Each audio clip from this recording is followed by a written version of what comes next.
Hey everybody, and welcome back to Movies with Mia. If you're new to the channel, hi! I'm Mia Tiffany, and here we are watching the greatest classic films throughout history. Today, we are going to be taking a look at a few of the most iconic movies from Marlon Brando, and we are starting with the film A Streetcar Named Desire. Before we get into this video, I would like to shout out my Golden Oscar patrons. Guys, thank you so much for your continued support of the channel.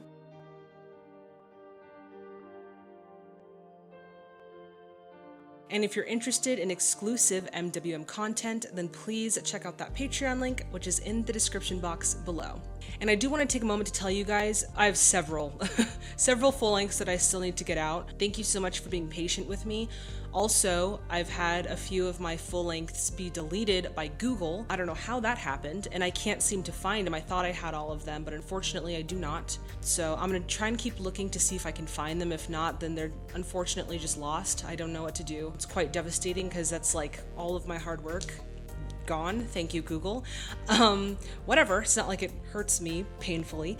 Anyway, so I just wanted to put that out there. So thank you so much for your patience. If you're not quite interested in becoming a patron, however you still want to support the channel, why not consider buying a movie ticket? Currently, all movie ticket donations are being raised not only to support the channel, but also our editor, Zach. So if that's something that you are interested in, then please head on over to www.buymeacoffee.com/Mia Tiffany. And that link is down in the description box below. And as always, I'd like to give a special shout out to our editor, Zach. He's been so helpful in getting these videos edited for you guys. I have provided his social media as well as his YouTube channel, Zank Films, down in the description. So if you have a chance, check him out, send some love.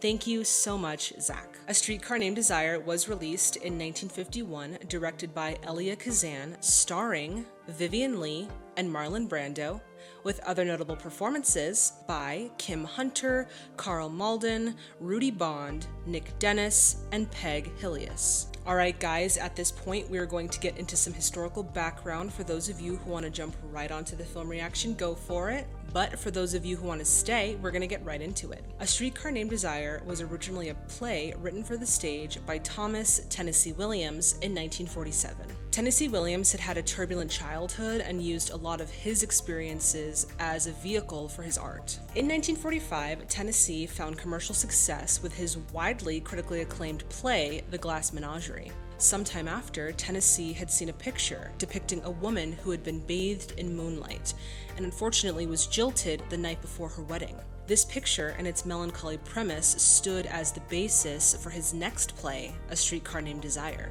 The name of the play came from a popular railway in New Orleans where the play was based, named Desire, which was started by the New Orleans Railway and Light Company in 1920. When it came time to cast for the play, many actors were considered, including Dane Clark, Burt Lancaster, and even Gregory Peck. The producer of the play, Irene Selznick, made plans to give the role of Stanley Kowalski to John Garfield. However, those plans did not come into fruition, and he ended up not being able to play the role. At the time, Marlon Brando was a young up-and-coming actor with one movie under his belt, though he did have some recognition for his electric performance in Maxwell Anderson's Truck Line Cafe. Initially, Elia Kazan and Irene Selznick thought that Marlon Brando would be too young to play the role, and even Marlon Brando himself, later in his memoirs, revealed that he felt that the part was a size too large for him. He called Kazan ready to decline the offer, but get this, the line was busy. So this actually gave him a little bit more time to weigh his decision, and he decided to accept the role. Now all that was left was to convince Tennessee. It didn't take much in convincing Tennessee, as there's actually a whole story behind how Brando came to see Tennessee to read for the role of Stanley Kowalski. It was like Tennessee felt that like Brando was his Stanley Kowalski. Needless to say, the Broadway play was a sensation, and shortly after its initial run, there were already talks of adapting the play into a film. Elia Kazan was already set to direct. They wanted to bring him onto the project, as well as many of the actors who had already acted in the stage play, with the exception of Jessica Tandy, who had played Blanche Dubois on Broadway. The studio felt that she was not big enough for a box office success. So they asked British actress Vivien Leigh to come on and play Blanche Dubois in the movie. A Streetcar Named Desire would go on to be a commercial success for Warner Brothers, garnering roughly $5 million at the box office, 12 Oscar nominations at the Academy Awards in 1952, and 4 wins, including Black and White Art Direction, Supporting Actor, Supporting Actress, and Best Actress, which was awarded to Richard Day and George James Hopkins, Carl Malden, Kim Hunter, and Vivien Leigh, respectively. Alright guys, now on to some interesting facts. The studio asked Tennessee Williams to write the screenplay for the film in collaboration with Oscar Saul. Due to the full effect of the Hays Code, a lot of what was written in the stage play had to be censored for the film. Unfortunately, it wouldn't be until 1993 that the full uncensored cut of the film would be released to the public. In 1999, Streetcar was selected for preservation in the National Registry by the Library of Congress. And in 2007, AFI ranked Streetcar at number 47 on the 100 Years, 100 Movies 10th anniversary list of the greatest American films. Now, with that being said, this is my first time watching A Streetcar Named Desire, and I am so excited to get into it. But before we do, guys, y'all know the deal. If you haven't already, please subscribe to the channel and hit that bell notification to stay in the loop. Ooh, that was a good one. All right, guys, it is time to grab your snacks, grab your drinks, and let's get in to A Streetcar Named Desire. Already coming into it has that noir soundtrack, that like sultry, jazzy, music with just a little hint of doom, impending doom. They told me to take a streetcar named Desire and ride 6 blocks and get off at Pollution Fields. Love the title drop right there in the beginning. Fantastic. And of course you have the soul of New Orleans, it has its own life, its own soul to it. I don't know if they're on location or if they're on a soundstage, but either way, still capturing the soul of New Orleans. I'm looking for my sister, Stella Dubois. That's Stanley Kowalski. She's watching her husband, Bo. Oh, I kind of like the not franticness, but the sort of chaotic nature of the camera work right there. Very subtle. It wasn't like crazy, but still. Oh, you're a star! Come say hello to Stanley first. I can't meet him now, not like bathed and rested. I am really trying to focus here on the acting, because I heard that the acting was revolutionary in this film. Haven't asked me how I happened to get away from school before the spring term ended. Mr. Graves is the high school superintendent. He suggested I'd take a leave of absence. I will say there's already sort of like a disenchantment in Blanche's demeanor. Like there's something off-putting about her. Like she didn't come into the film originally with sort of like a sunny, aura. She was already sort of like disenchanted about something. Like something about her just kind of feels sorrowful already off the bat. I guess you're hoping I'll say I'll put up at a hotel. I can't be alone. Definitely needs people to be around her. What happened? You're a fine one to stand there accusing me of it. I won't stay in this whole play. In that particular moment, the use of dialogue sort of rising the pacing of the film, specifically in this little bit of this scene, it very much took on a more anxiety-filled pace, and then the train just makes you feel more like uncomfortable, the loud noises. All of those deaths, the long parade to the graveyard. You just came home in time for funerals, Stella, and funerals are pretty compared to deaths. Funerals are pretty compared to deaths. Stand there and stare at me thinking I let the place go. Where were you? In there with your...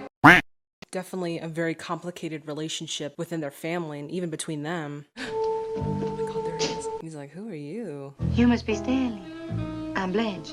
Yeah, where's the little woman? In the bathroom. He's like, what? And of course he's like ripped. God, it's the music and his presence that's just creating this scene right now. The tone of the scene. She said you were married once, weren't you? Oh no, is that going to elicit some sort of bad feelings for her? The boy died when I was quite young.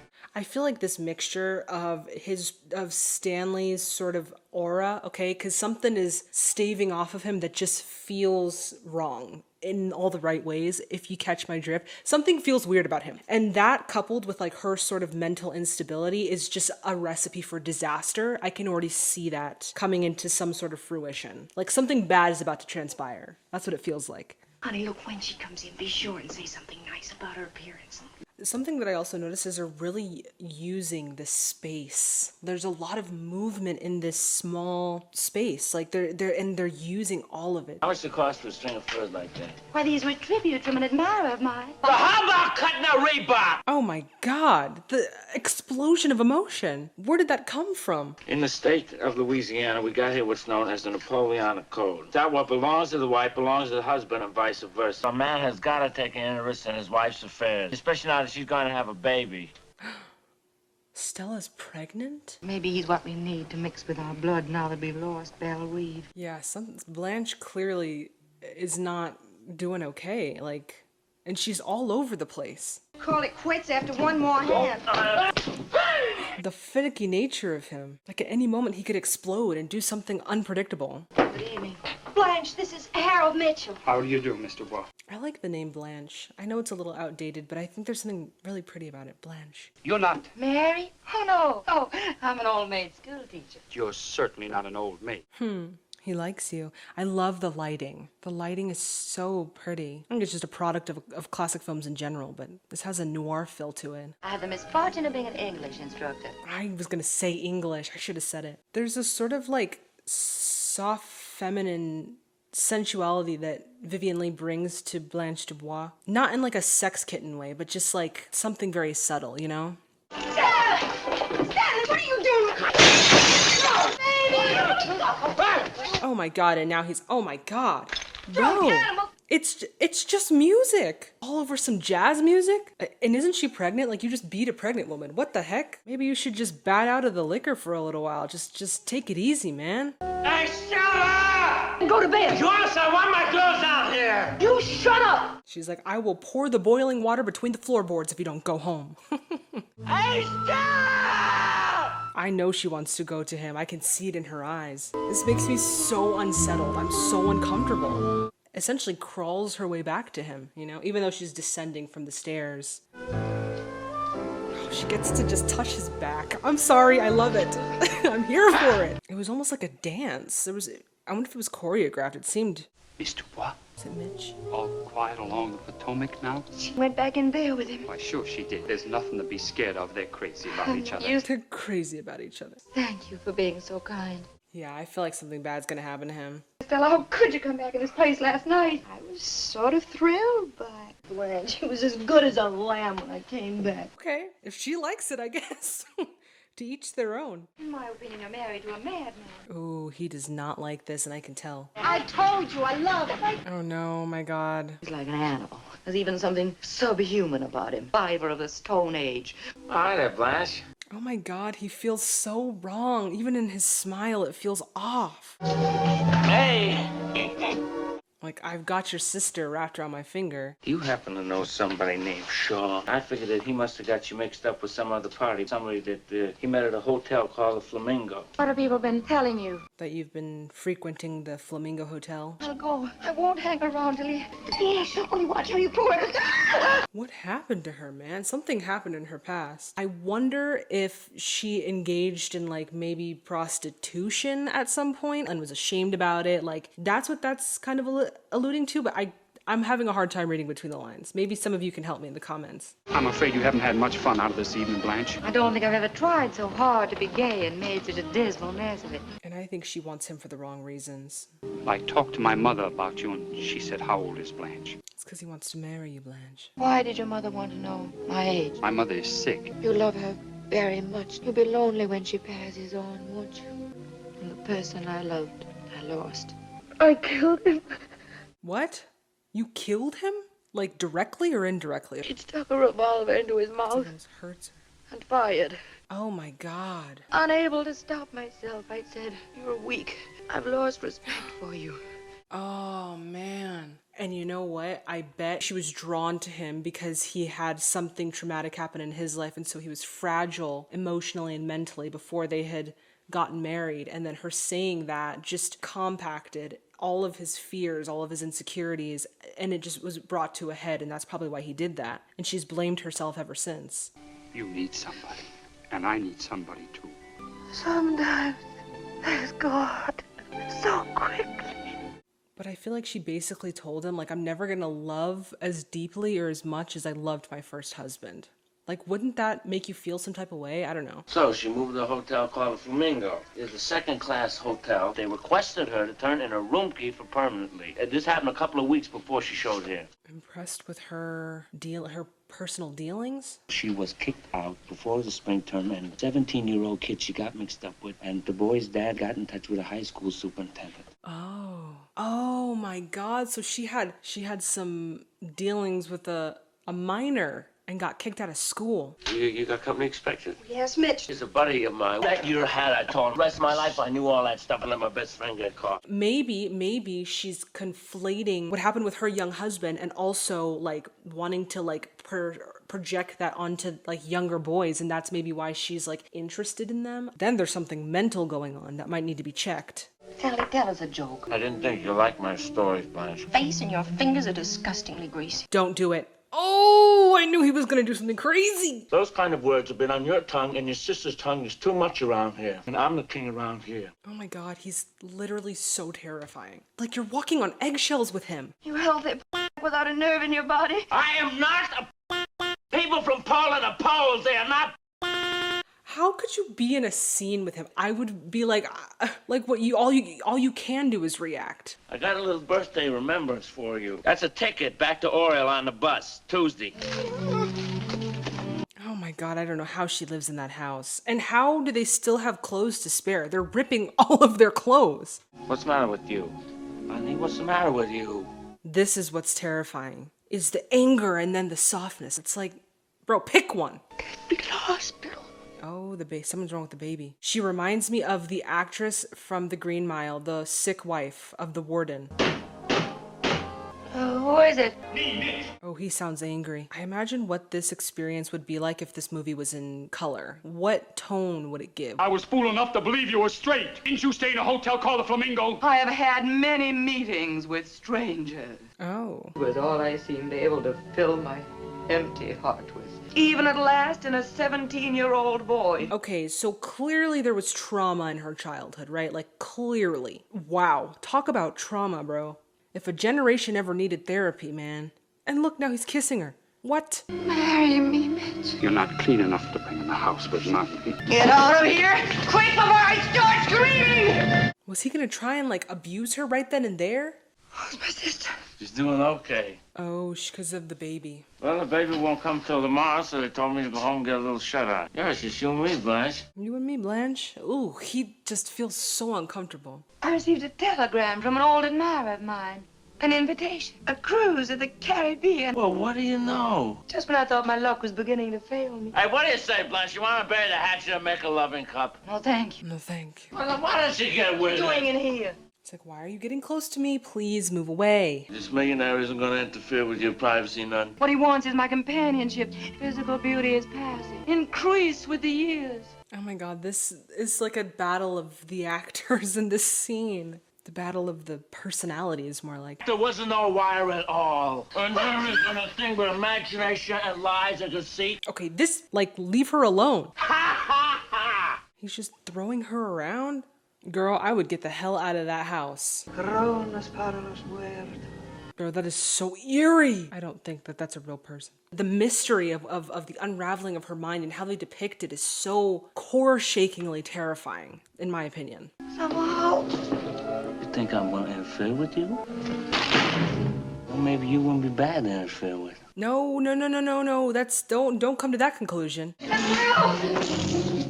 are you putting on now? All right, let's have a little rough house. No, let's not have a little rough house. Let's not do that.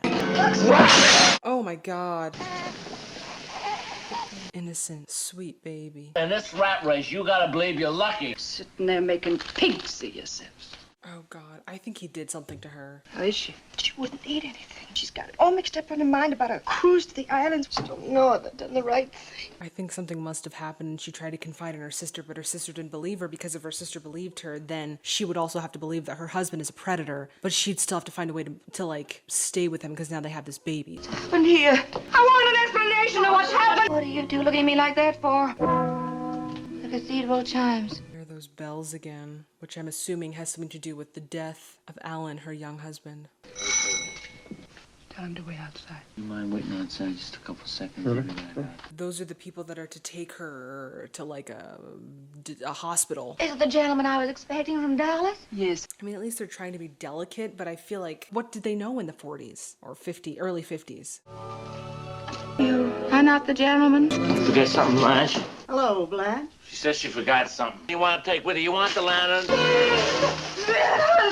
Jacket, doctor? Not unless necessary. I can see why Vivian got the frickin' Oscar. I mean, I feel so sorry for her character. Like, she's just so like, oh, I don't know, my heart just hurts for her. I've always depended on the kindness of strangers. What was solved in this? There was nothing solved in this at all. Blanche, What, honey? don't you ever touch me again. Oh my god, she's gonna take the baby and run. Hey, that's one good thing.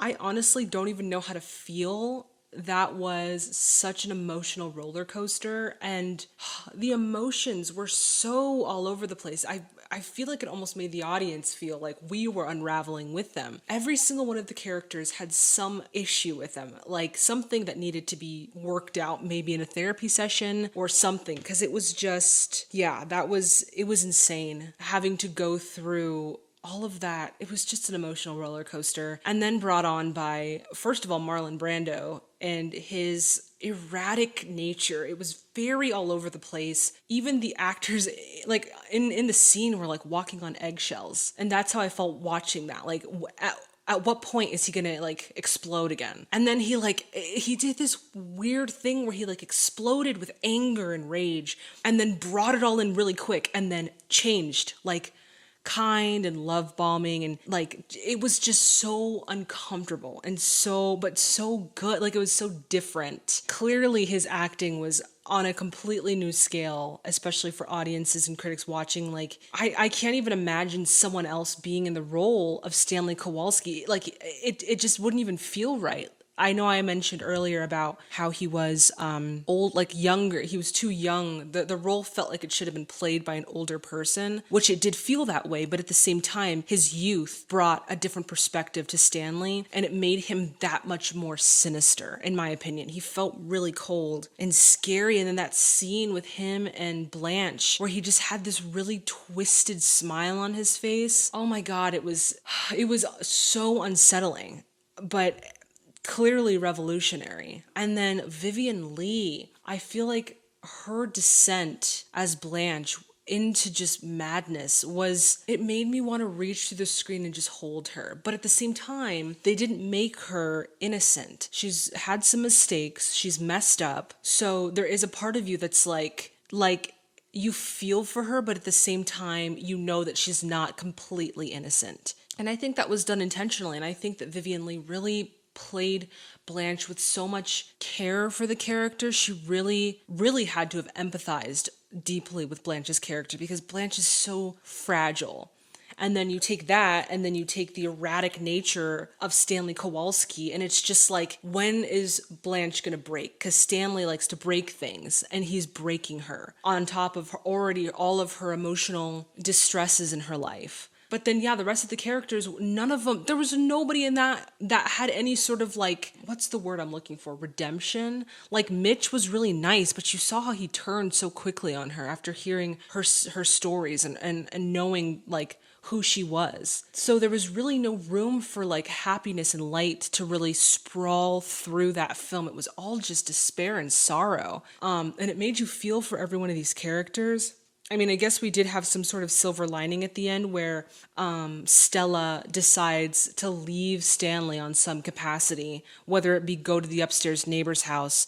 You know, you can just assume, hopefully, that she eventually leaves him completely. But then seeing her run back to him, you also get that sad feeling that I don't think she's going to leave. I think she's going to come back to him and just continue the cycle of toxicity of their relationship. Yeah, that one was really sad, but it's just one of those films that you watch and you have to take something away from it. I don't know, man, that really put me in my feels.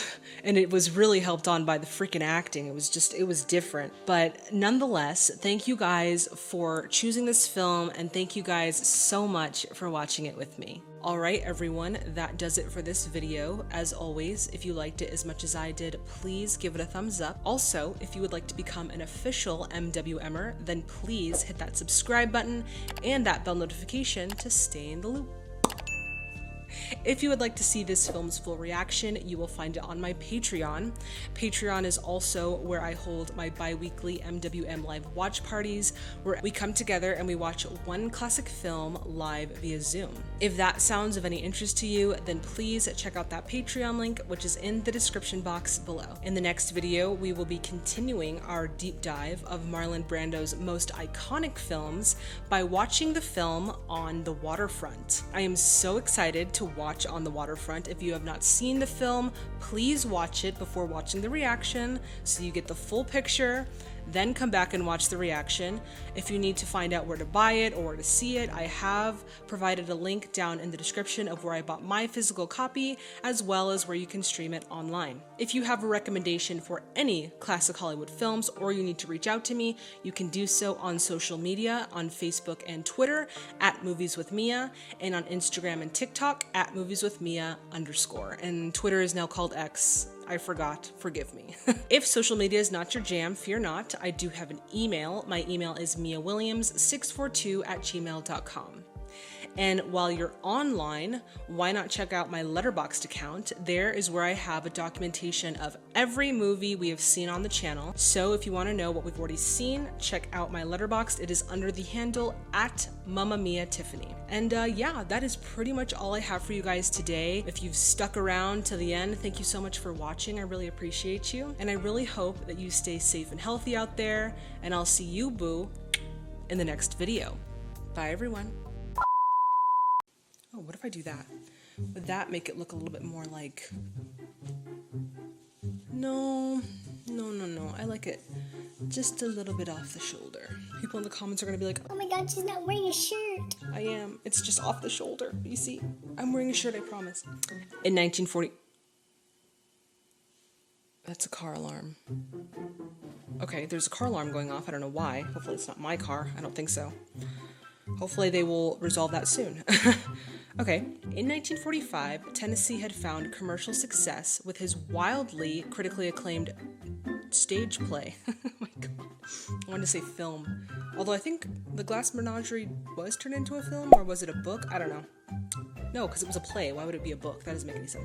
The name of the play came from a popular railway. Like, try saying railway 5 times fast. Railway. And I said it all right. Now, when it came time to cast for the play, critics, she was trashically claimed. Classically trained. That's what I was trying to say. I don't know how that got jumbled. That's really weird. And soon after its initial run, I was about to say initial. Wow. Again.